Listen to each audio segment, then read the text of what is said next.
Shalom dan salam sejahtera kepada seluruh jemaat yang dikasihi dalam Tuhan. Pihak gereja ingin memaklumkan jadual pelayanan bagi minggu ini dan minggu hadapan. Mohon kerjasama semua jemaat untuk memberikan tumpuan ke skrin di hadapan.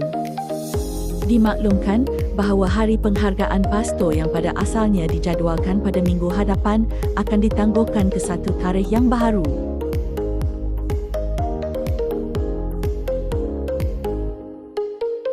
Konferensi Pelayanan Kaum Wanita pada tarikh 27 hingga 29 Ogos 2026 bertempat Kenyalang Smart City, Miri.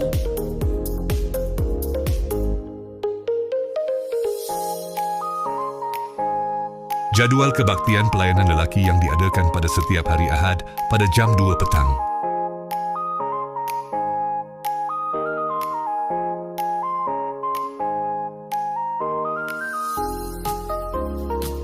Jadual kebaktian pelayanan kaum wanita yang diadakan pada setiap hari Ahad pada jam 2 petang.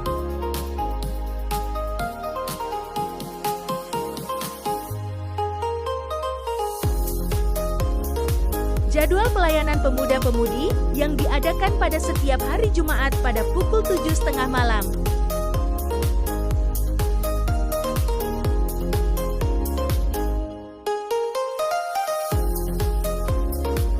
Berikut adalah jadual kebaktian konsel yang diadakan pada setiap hari Selasa jam 7 malam.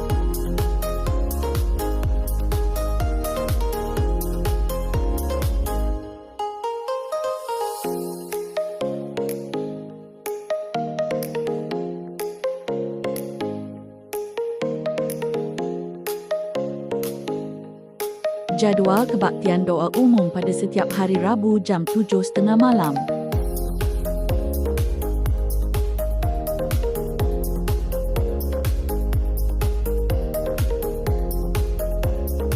Berikut adalah jadual bagi pelayanan Ahad depan pada 30 Ogos 2026.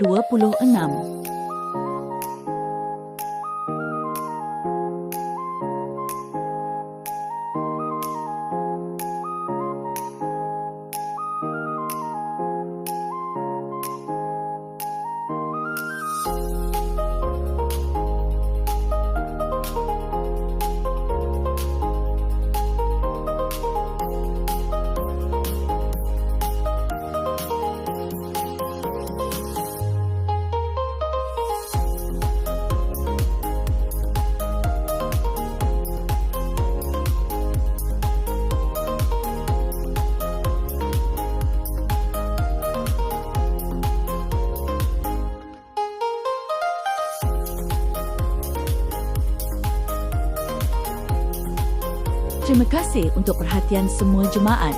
Tuhan Yesus memberkati. Jumpa anda minggu hadapan.